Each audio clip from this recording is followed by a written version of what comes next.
300-pound dudes tackling you on a frozen field, the last thing you want to do is stay out there. Believe me, the Rams players were thinking about the jacuzzi at their team hotel, that they find it laughable, but more laughable if they totally disregard the trade whatsoever. This guy has transformed the balance of power in the Eastern Conference. And you could argue the entire defense is going to be absolutely ferocious next year. But if your number one priority is to win a Super Bowl, then J.J. Watt is making a grave mistake. To ride this Chad Henne experiment for an entire game, I might need a whole bottle of Hennessy just to get through that. Guy who's won 8 division titles, who's made 5 AFC championship appearances, who's reached the Super Bowl 3 times and has won 2 Super Bowls for this organization. Aaron Rodgers has only won 1 Super Bowl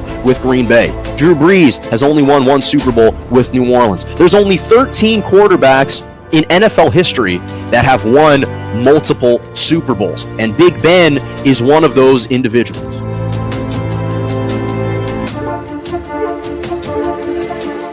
Good morning and welcome to Morning Joe right here on J&J Media Network, Facebook Live, Twitter, and on YouTube. I'm Jonah Malkin with you every single Monday and Wednesday morning, 11 a.m. to 12 p.m. Eastern Standard Time, 10 to 11 Central, and 8 to 9 a.m. Pacific. Glad you could join me on a Wednesday morning. It's good to be back. I was away on a broadcasting trip over the weekend, came back really late Sunday night into Monday morning, which is why I didn't have a show on Monday. Appreciate you sticking with me, and we got a great show for you today on Wednesday. A lot to discuss in the NBA with Damian Lillard and the Blazers, and they're making a run at Ben Simmons. Where are they right now? What's the current state of the Blazers? The Pacers are looking to make wholesale changes, and some news out of Serena Williams' camp with regard to the Australian Open, and some great Malkin's moments. This one is really an historic Malkin's moments. You're going to want to stick around for that. But we start in the NFL, and the Patriots, yes, they defeated the Buffalo Bills on Monday night. I know that people have discussed it. I wanted to share my thoughts. Again, it's been a couple days since I've been back, but it really does pose the question, is this team the best team in the AFC? And let me first say this, because they obviously won 14-10 in the quasi-tornado that was Buffalo, New York. There were wind gusts up to 40 miles an hour, and the final score was 14-10, but the first half score was 11-7. So you had 18 total points in the first half. You had 6 combined points in the second half. It was almost like that snowplow game that the Patriots won 3-0 against the Miami Dolphins in Foxborough, like in 1982. So it's funny because yesterday morning I woke up and it took me a minute to think to myself, wait, Patriots have the best record in the AFC. I woke up yesterday morning and I did the same thing this morning, and I almost had to come to my own senses and realize the New England Patriots have the best record in the AFC. And I almost chuckled because I was trying to think back to the last time that they weren't atop the AFC standings, or they at least weren't relevant when it came to the AFC standings. And I almost had to start laughing because it's like the Golden State Warriors. We've forgotten the last 2 years because they had reached the NBA Finals 5 straight years in a row. Last 2 years was kind of a little blimp in their history books. And all of a sudden you look about the Western Conference standings and the NBA standings, and they've got the best record in the NBA, or at least they're tied at 20-3 with the Phoenix Suns for the best record in the NBA. And you almost forgot about those years of irrelevancy. And the same thing is with New England, because they're top the AFC 9-4. They've won 7 straight games. They started 2-4, of course. They were 7-9 last year. And what's impressive is how they did it. They did it throwing the ball 3 times. They only completed 2 passes, and one of the passes that Mac Jones completed for a grand total of 19 yards was to Jonnu Smith, and he really overshot him. He oversailed it, and the wind somehow gave Jonnu Smith an opportunity to juggle it and bobble it to himself. And that was one completion. And then the second completion was, I guess, a completion. It was a little bubble screen. It was barely a legitimate throw. So they were doing this with 3 passes, 46 rushes for 222 yards. That was the game plan. 46 of the 49 plays were rushing plays, were running plays, which is just hard to fathom because it's the fewest pass attempts that the Patriots have ever attempted in an NFL game. It matches their fewest completions in an NFL game. And in fact, the 3 passes, the only other team that achieved something that minute were the Buffalo Bills. They attempted just 2 passes in week 3 of the 1974 season against the New York Jets. So they were 2 for 12 on third down. They were deliberately trying to run the ball. They had 6 offensive lineman packages on offense. And yet this was the final score. But this is why this win was so impressive, is because of how truly defensively it was. Because of how defensive it was. Let's be honest for a second and think to how many teams realistically can win solely on their defense. And I know that their run game got it going. Harris rushed for over 100 yards. Ramondre Stevenson has been a real sensation for him. But let's truly think about the teams that can solely rely on their defense. The Pittsburgh Steelers, there were moments the last couple of years where maybe it looked like they could have, but their offense with Big Ben was so anemic and putrid that they kind of eventually started to give in and wear out. The Chicago Bears have had some talented defenses over the last couple of years, but their offense has been so abysmal with Mitch Trubisky that it's deflated the defense. And you can even look historically at some of the best defenses that we've seen. A couple of years ago with the Jacksonville Jaguars and Saxonville, Blake Bortles still had to make a couple plays every game, and if he wasn't able to do that, they would lose.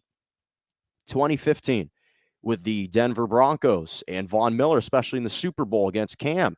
Peyton Manning was still there, was still the quarterback. He still had to execute a couple passes per game.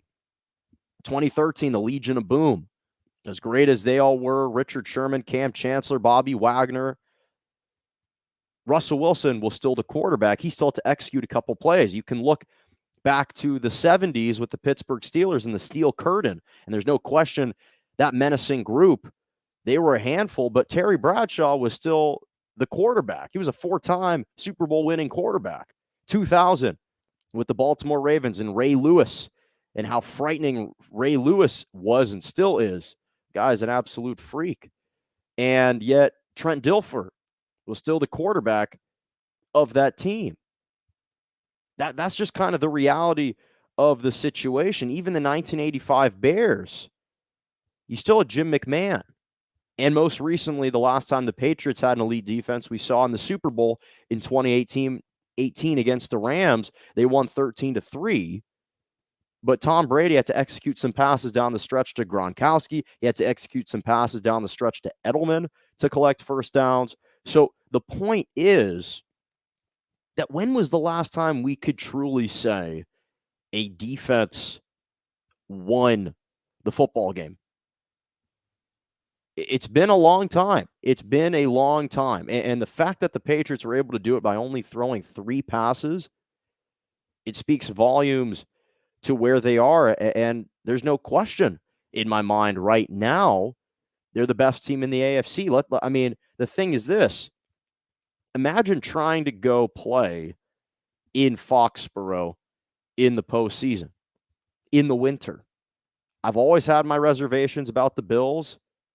Nothing's changed since that game against the Patriots on Monday night. The Baltimore Ravens, they haven't been consistent enough. Lamar Jackson has been a turnover machine as much as I love him. So am I really worried about that matchup? Not necessarily. The Tennessee Titans, it all hinges on Derrick Henry, and I don't really know where his health is at this point in his recovery. The Cincinnati Bengals, we never know which version of the Cincinnati Bengals we're going to get. One week, they look like a juggernaut and they look legit. And right when we try to crown them as legit in the AFC North, they take 10 billion steps back. So we never know what to make of them. The Browns, they're kind of irrelevant. Baker's shoulder is hurt. So the only two teams in the AFC right now, not to mention the Chargers. The last time the Patriots and the Chargers played, the Patriots beat them 27-24. Justin Herbert completed under 50% of his passes, threw 2 picks, had a QBR of 20.7. Do I really trust Herbert on the road against Bill Belichick in that defense? Not necessarily. The only two teams that I think could pose a threat right now to the New England Patriots, the Indianapolis Colts, who I've always been bullish about because I think they're well coached, and I really like the fact that they have a reliant run game with Jonathan Taylor. And Carson Wentz, he can throw in inclement weather. He is a big individual who I think would be able to make a couple plays if needed and if called upon. The other team is the Kansas City Chiefs, just because of how prolific their offense can be. The problem is with them, I'm not sure if we're going to see the most prolific offense from them. They've been a bit inconsistent. And with the Colts, I'm not sure if they're going to even get into the postseason.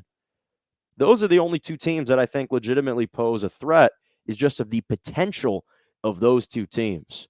But outside of that, you'd be hard-pressed to go with any other team over the Patriots. Again, the Chiefs have won 5 straight, but they haven't looked great doing it. They're still a team that I believe can make a deep playoff run. They're only half game back for the best record in the conference, so it's not out of the realm that the road to the Super Bowl could go through Arrowhead as opposed to Gillette Stadium.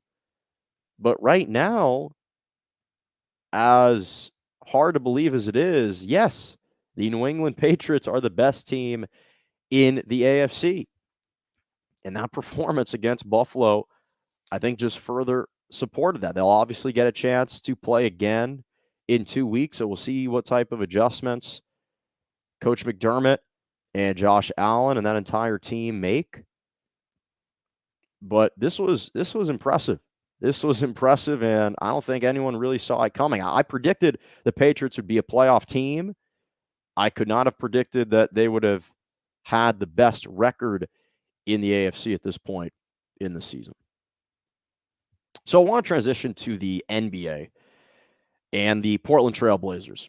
So Damian Lillard came out yesterday or 2 days ago, and there were reports seem to suggest that he wants to play with Ben Simmons. Now, the Portland Trailblazers at a whole, let's just be honest about their organization right now. They're 11-14 in the Western Conference, 10th in the conference, or actually, yeah, they're 10th in the Western Conference, but they're only 2 games out of the 5th place seeding in the conference. So they're right now slightly below 500, but this kind of accurately reflects who they have been over the last 6-7 years under this nucleus of Damian Lillard and CJ McCollum. A slightly above average, slightly above 500 team. And unfortunately, this does accurately reflect the record that they have posted under those two individuals' stewardship. That's not that shocking to me, their record right now. Because, again, when you look at historically who they've been over the last 6 years, this kind of adds up. 2015, 2016, that was the first true season that Damian Lillard was the guy, and CJ McCollum was his backcourt mate. They were 44-38, which is 54% wins on the season. They lost to the Warriors in the first round. Both of them played well, but they weren't enough. 2016, 2017, they were 500 on the season, 41-41. They won 50% of their games. They were swept by the Warriors in the first round. They both played well, but they didn't get enough help. 2017, 2018, they were 49-33. That was a pretty good season. They were winning 60% of their games, but they were swept by the New Orleans Pelicans in the first round. CJ actually played well. Damian Lillard struggled. 2018, 2019. That was the best year that they had. 52 and 20, 53 and 29, 65% win percentage. They were the 3rd seed. They reached the conference finals for the first time in years, but they were swept by the Warriors in the conference finals. No shame in that. Both of them played extremely well, but they weren't enough. 2019, 2020, that's when they lost in the bubble to the Lakers as the 8th seed. But the fact that they were even an 8th seed at the time seemed a bit preposterous given the other teams in the Western Conference outside of the Clippers that season really didn't pose a huge threat. So we thought this would be an opportunity for the Blazers to move up in the rankings. And then last year, they were the 6th seed. They were 42 and 30. They won 58% of their games. And they were the 6th seed. They lost to the Denver Nuggets without Jamal Murray. And Damian Lillard played well. CJ McCollum struggled. So right now they're 11 and 14. They're right in the middle of the pack. And it's not Chauncey Billups' fault either. I actually think that Chauncey Billups is going to be an excellent head coach. None of that's shocking to me. What's shocking to me is that in years past, Damian Lillard always played his role, and it was the supporting cast that was not enough. This year, the onus falls on Dame because he's been atrocious by his own standards. His level of play this year in comparison to years past, it has just been substandard and below par. This is a guy who this year is averaging 21.5 points per game, his lowest mark since his 3rd year in the NBA. He's averaging 4 rebounds and 8 assists. That's good. But his field goal percentage, like 39.7% from the floor, 30% from the three-point line. Those are the 2 worst percentages from the field and from the three-point line of his career. Not to mention, he's 2nd in PER, not behind CJ McCollum, but behind Norman Powell. That can't happen. He's got to have the ball the majority of the time in his hands.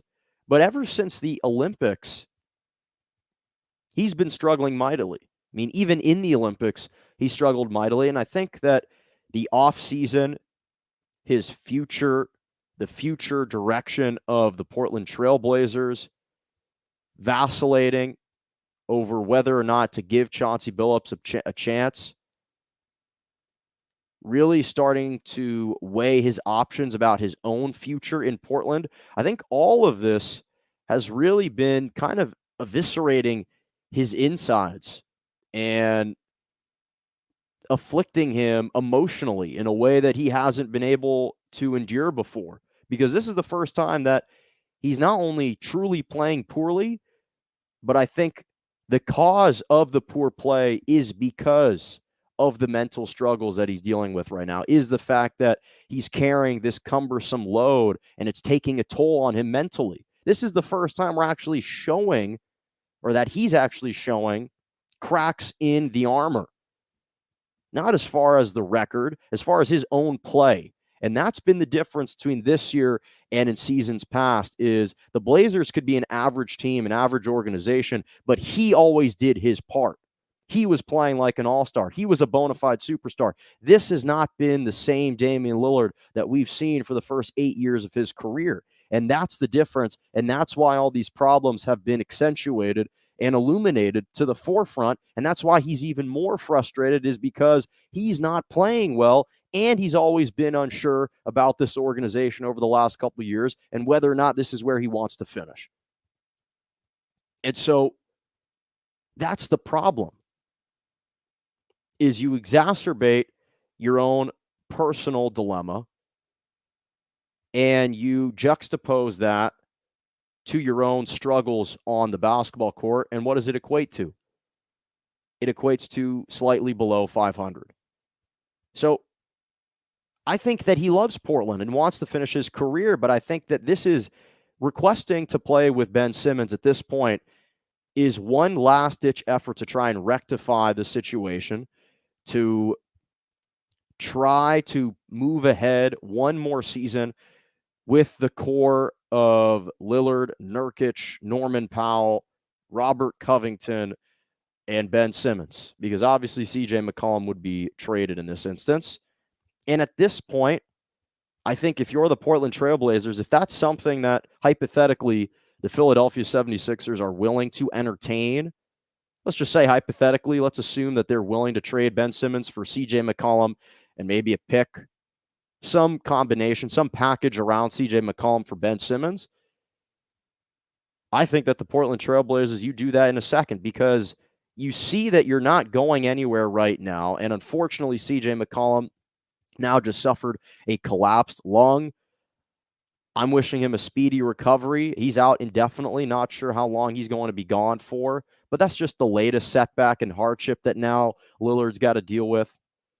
And it's not like the Philadelphia 76ers are crushing it in the East. They're 13-11 right now. So they could use, and they're getting nothing right now out of Ben Simmons. So it's only going to be an addition if you add CJ McCollum into the mix. And the Blazers, it's not like their offense was so prolific with CJ. They were 13th in the NBA in offensive efficiency. And defensively, they had the worst defensive rating in the NBA. They were 26 in points allowed. So those stats are only going to improve when you add Ben Simmons, one of the best and first team NBA players to your roster, especially under the guidance and leadership of Chauncey Billups. That's the perfect guy to mold into a defensive system.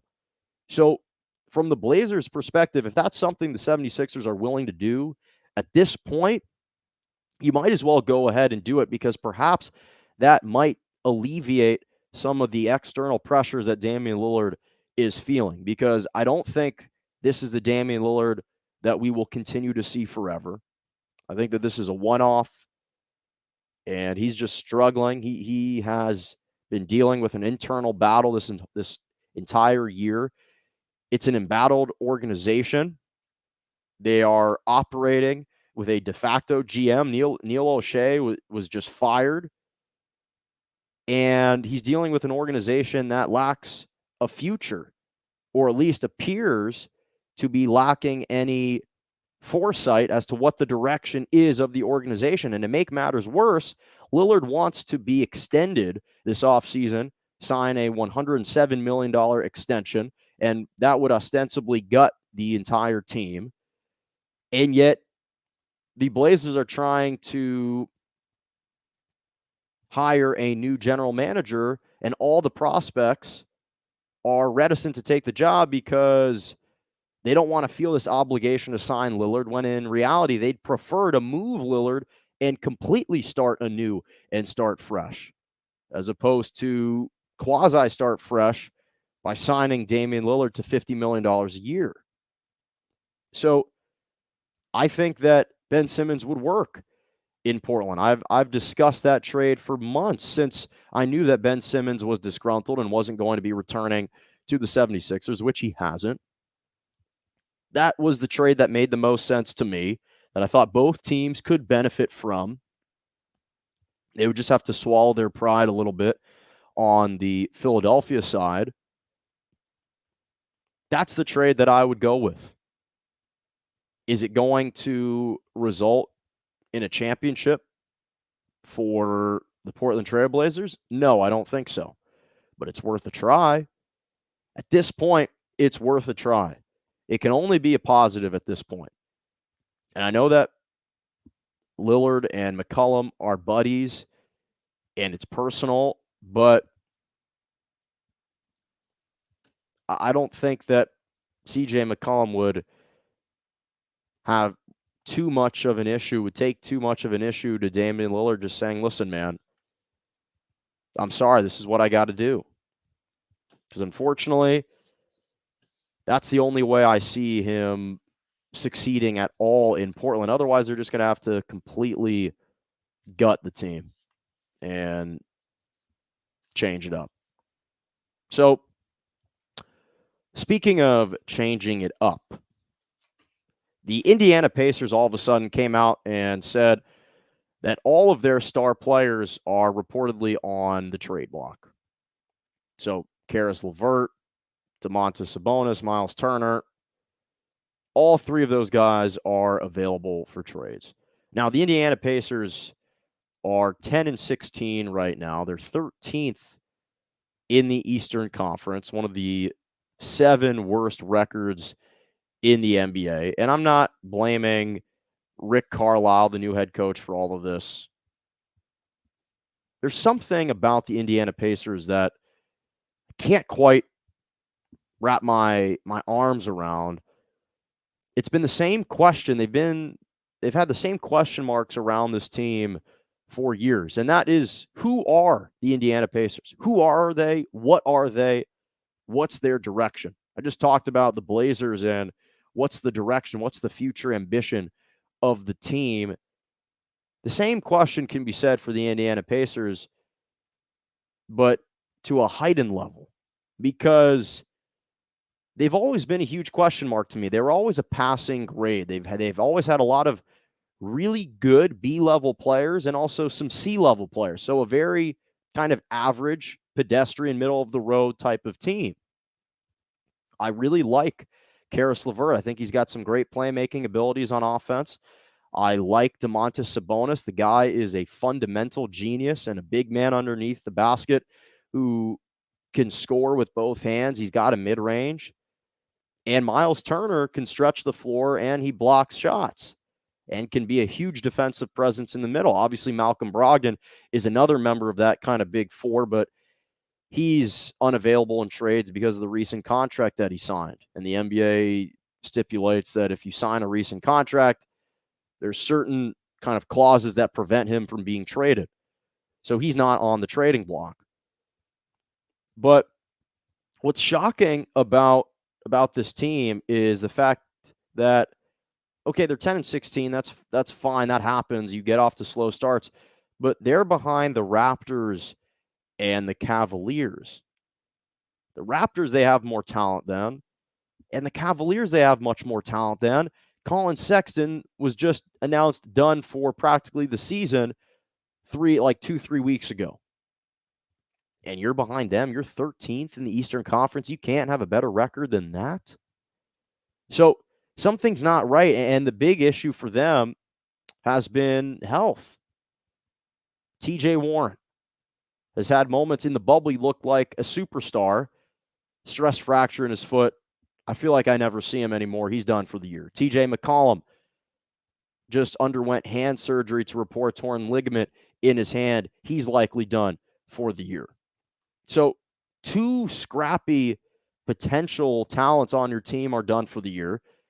And yet you still have a tremendous rookie in Chris Duarte, who's been playing really well, almost acting like the 4th or 5th horseman. And yet he, along with the other 4 guys that I mentioned, aren't enough, apparently. And so the problem is NBA organizations in today's era, they're not going to settle for incessant mediocrity and incessant complacency. That's not how they operate. NBA organizations are driven on the word potential, potential star, potential future, the potential direction of the organization. They're driven by, sometimes it's a false reality or a false trail, but the hope of landing a star and that a star could potentially turn around an organization. An organization would much rather be a garbage team, but be able to look into the horizon and see a potential draft pick that can formulate into a star to change the organization than to just stay at mediocre. They'd prefer to do that. That's how NBA organizations are derived now. That's their motto. That's the approach, because they want to see that there's a path forward. You can identify a bunch of teams in the NBA, the Phoenix Suns, teams that think that they have a star or believe in a guy they're willing to invest in. The Phoenix Suns saw, we've got a star in Devin Booker, even when they were lousy and they were a bottom feeder in the Western Conference. They saw Devin Booker as a star. Oh, DeAndre Ayton is coming into his own. Let's trade for Chris Paul. Let's sign Jay Crowder. And all of a sudden, you flip those couple years, and they're in the NBA Finals. We saw that with the Washington Wizards. The organization believes that Bradley Beal is a star. Whether or not he can single-handedly lead Washington, D.C., or bring a title to Washington, D.C., likely can't. But right now, they went from a team who was one of the worst teams in the Eastern Conference. They traded for Russell Westbrook. They reached the NBA playoffs through the play-in, and now they're top 5 team in the East. During stretches of the season, they had the best record in the Eastern Conference this year. The Chicago Bulls, they saw that they had a talent in Zach LaVine, and even when they were struggling, they said, hey, you know what? We're going to build around Zach LaVine, ride this momentum. They make an aggressive trade for Nikola Vucevic, and then this offseason, they signed DeMar DeRozan and Alex Caruso. So when you see a star in your building, you're willing to go out and make big trades because you see a path forward, because you see some ambition, because you see some future potential, even though I do see potential in Chris Duarte, as a side note. But even the Minnesota Timberwolves, they identified early on, Karl Anthony Towns, this guy can play. Anthony Edwards is a star. He's emerging. He's coming into his own. Those two guys are playing well. Let's go sign D'Angelo Russell. Let's make a trade for him. Let's get rid of Wiggins. Because what we've seen, as I mentioned, is NBA organizations aren't just going to stand for complacency for the sake of complacency. The Memphis Grizzlies, for years under Grind City, with Zach Randolph and Mike Conley and Tony Allen and Marc Gasol, we loved those teams. They were gritty. They didn't back down to anyone. They showed tremendous toughness and resilience. We're always a tough out in the postseason and always finished somewhere between a 5 and an 8 seed in the Western Conference. At some point, yes, they had occasional good runs, but they never really broke through too much. And eventually, Zach Randolph and Tony Allen retired, and they traded Marc Gasol. And Mike Conley, while he was really good and always kind of that borderline all-star, eventually they let him go so they could sign Ja Morant and totally rebuild. And now Ja Morant is crushing it. So they went from, in 1 year, being one of the worst teams in the NBA. They signed they draft Ja Morant second overall. And 2 years later, he's leading them to the postseason. So we saw, when an organization believes that they have a star player, doesn't matter what the age is, doesn't matter what the record of the team is, they are willing to go be aggressive and to go all in. The problem is, right now, the Indiana Pacers are in purgatory. We even see, hell, the Sacramento Kings, who I thought had perhaps a superstar emerging and budding in De'Aaron Fox. I don't think they're convinced about him. There have been rumors and rumblings that they may look to trade De'Aaron Fox, because look at where the Kings have been the last 3 years. 2018, 2019, they were 9th in the Western Conference, so they just missed the postseason. In the bubble season, they were 12th in the Western Conference, 3 games back of 8, but only a game and a half back of the final play-in spot.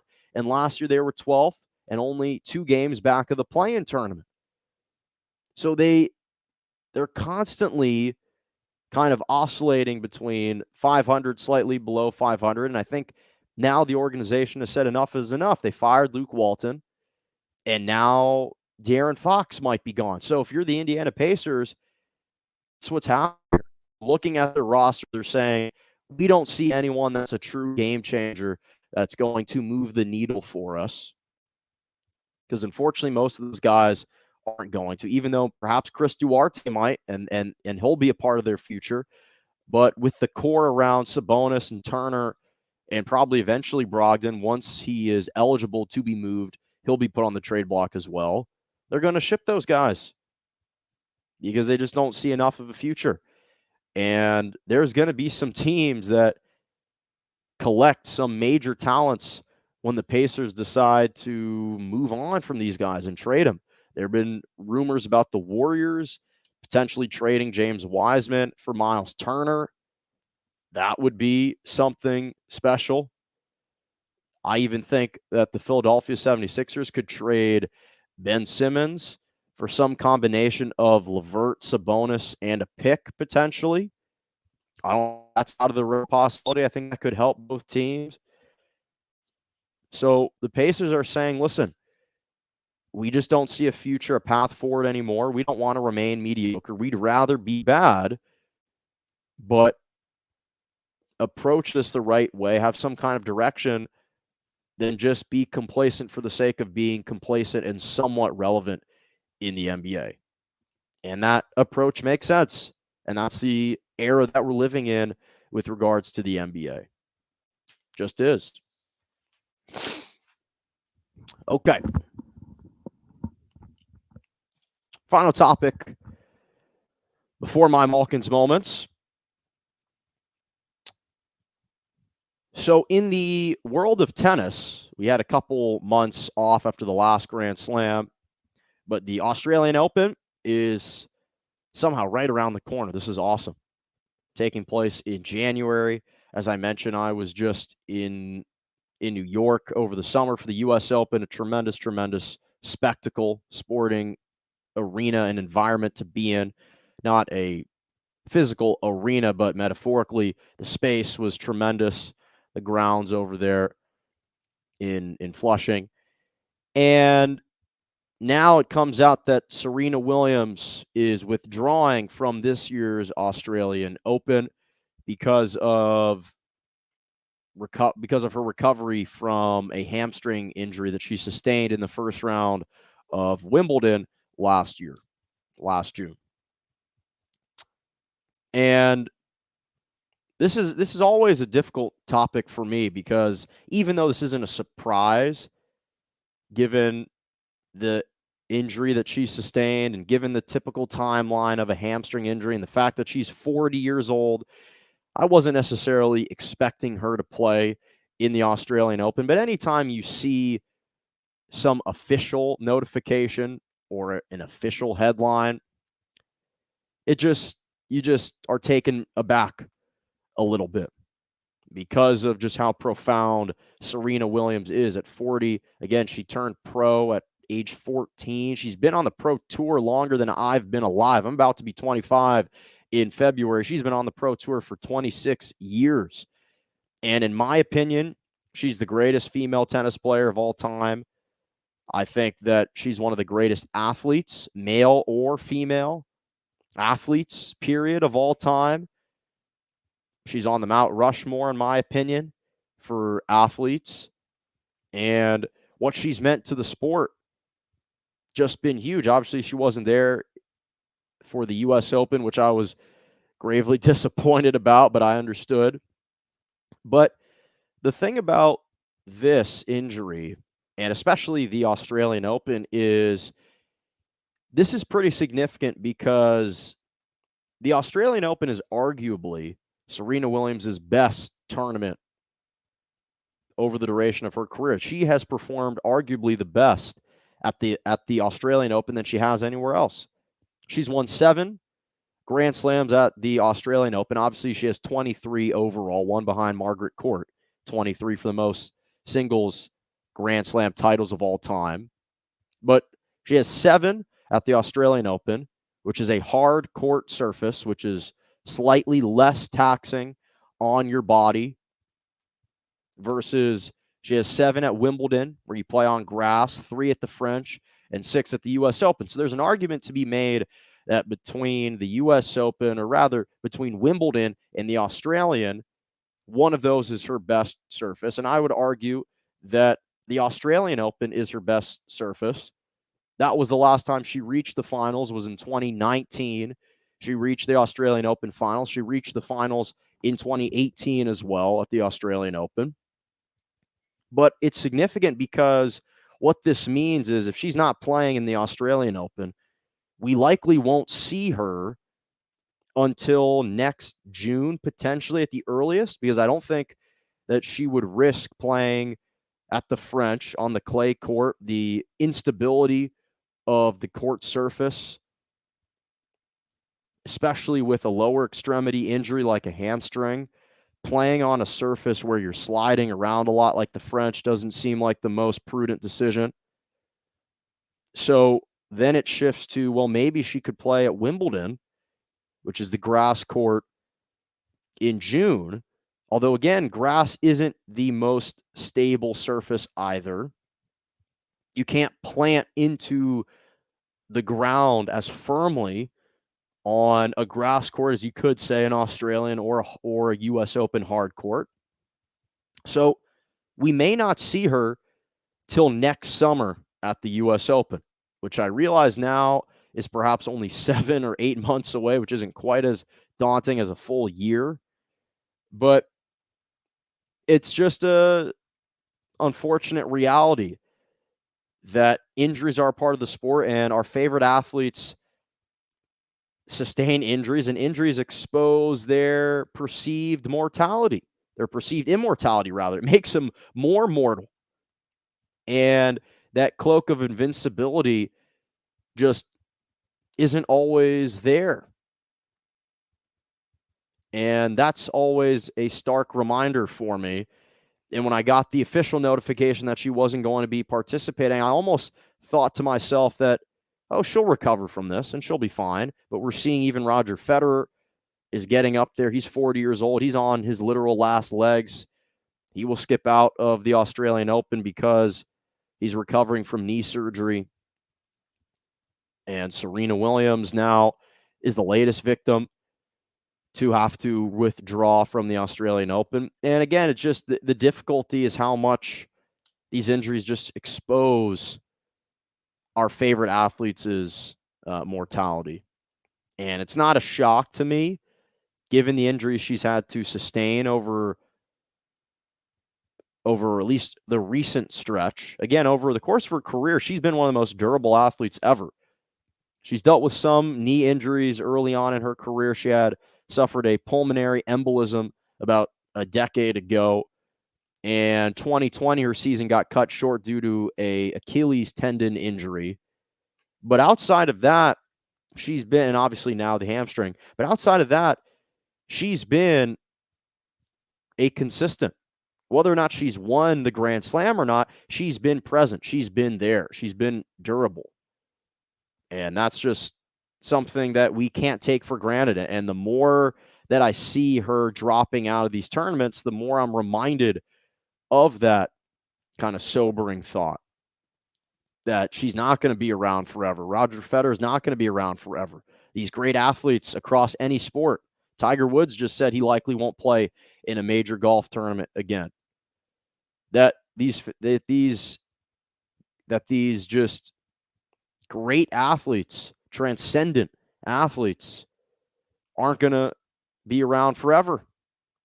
And this was just the latest example of, man, I saw that title and it just bummed me out. It just bummed me out. Hopefully she can recover soon. It seems like the recovery is going well. It's just the timeline wasn't sped up. She thought she'd be available to play. It didn't look like she obviously is anymore.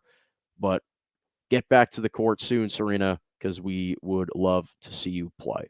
Okay. Final topic.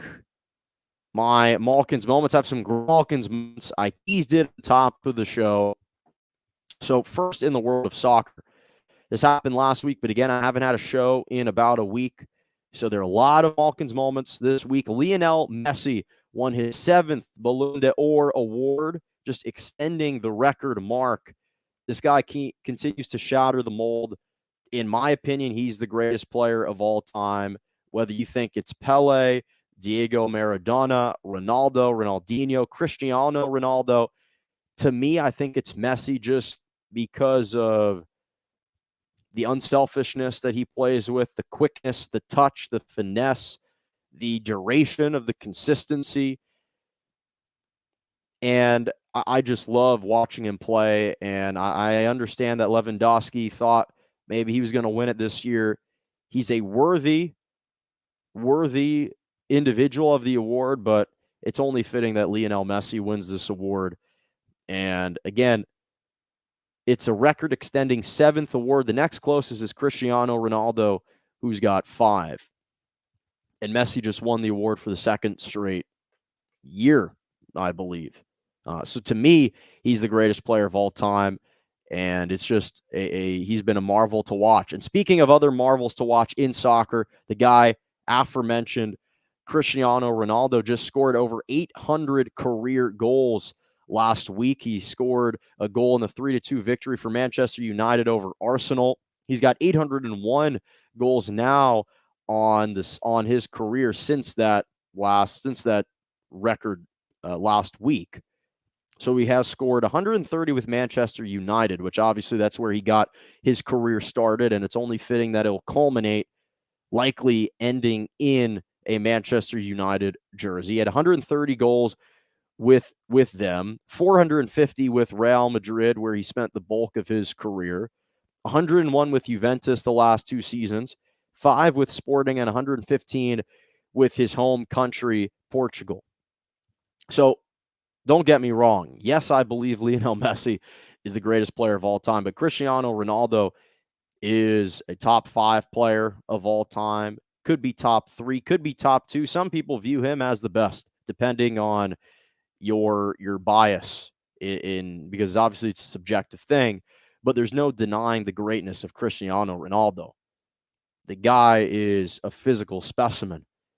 Unlike Messi, Cristiano Ronaldo is a true the guy is sculpted. He's almost like a sculpture. The guy is just chiseled in a way that we've rarely seen from soccer players. The guy is a freak in a great way, and he's having a tremendous career and still defying odds. He's about 38, and he's still crushing it. So congrats to Cristiano Ronaldo. Continue doing you, man.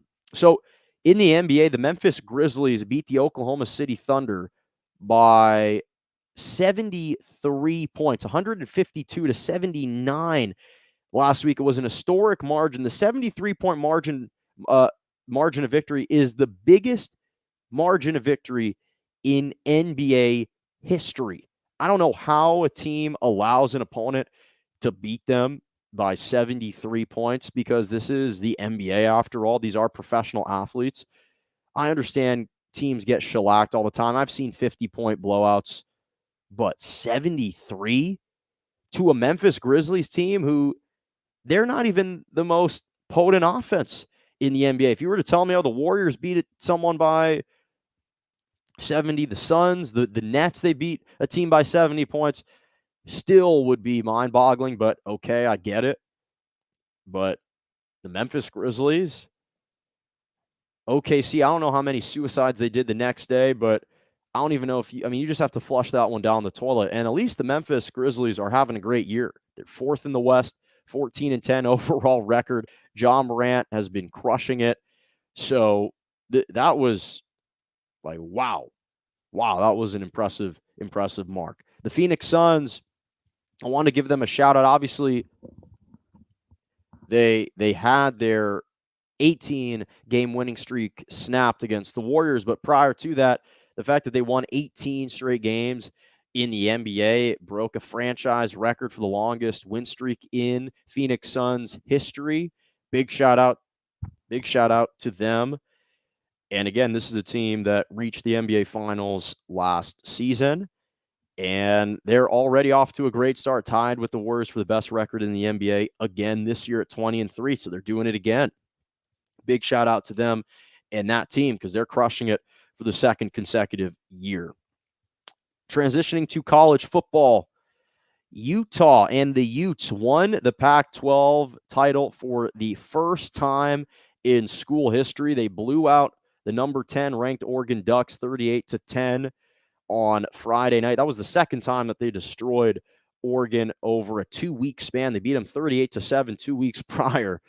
And for them to win their first Pac-12 title in program history just speaks to the greatness of Kyle Whittingham, their head coach.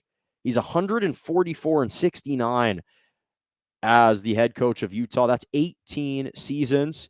It's a 68% win percentage for a guy who's underrated, who no one talks about. I think that he and Pat Fitzgerald are kind of two of the underappreciated coaches in college football that kind of just reside in their own small little kind of towns, even though Evanston is not a small town, but in the grand scheme of things, Northwestern and Utah, they're kind of isolated from other schools, but sticking with Utah, Just a tremendous, tremendous feat. They've had another great year, 10-3. They're playing in the Rose Bowl against Ohio State.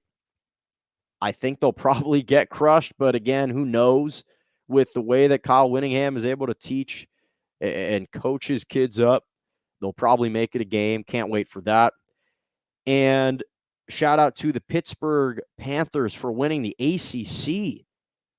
Wow. Kenny Pickett, tremendous. They blew the doors off of 16th ranked Wake Forest, 45-21. Kyle Pickett has just been sensational. Sorry, Kenny Pickett, not Kyle Pickett. I was thinking Kyle Whittingham. Kenny Pickett was a finalist for the Heisman. Over 4,300 passing yards, 42 touchdowns, 7 interceptions, 67% completion percentage. The guy has been sensational, and he's had a phenomenal season. And it's impressive. No one talks about Pittsburgh in football, and good for them. Good for them for getting this shot. And Pickett had a tremendous, tremendous year. Again, he broke Dan Marino's record for the most touchdown passes in a season. And congratulations to that Panthers organization. And finally, reluctantly, I have to give credit to Jim Harbaugh and the Michigan Wolverines for winning the Big Ten Conference for the first time since 2004, winning it for the first time in the Jim Harbaugh era. And the Wolverines qualified for the college football playoff. Listen, they were 12-1 this year. They beat Ohio State. Their only loss was a narrow road loss to their in-state rival, Michigan State, 37-34. I can't hate on the guy this year. He had a fantastic season. And the Wolverines, there was an argument to be made that they should have been the top seed after Georgia lost in the fashion that they did. They're the number 2 seed. They're facing the Bulldogs, and they've got a live chance to win a national championship this year. They really do. Again, as reluctantly as I have to admit that, they really do. And they had a special season, and it's only going to continue. That'll do it for me on Morning Joe. Glad to be back on a Wednesday. Appreciate you joining me every Monday and Wednesday morning, 11 a.m. to 12 p.m. Eastern Standard Time, 10 to 11 Central, and 8 to 9 a.m. Pacific every Monday and Wednesday morning on Facebook, on Twitter, on YouTube. Make sure to subscribe to my YouTube page, Morning Joe with Jonah Malkin. Follow me on Twitter at Jonah_Malkin or at morning_Joe_. Twitter, Twitter, Instagram, JMalk97, TikTok, Jonah Malkin. And as always, have a lovely rest of your morning.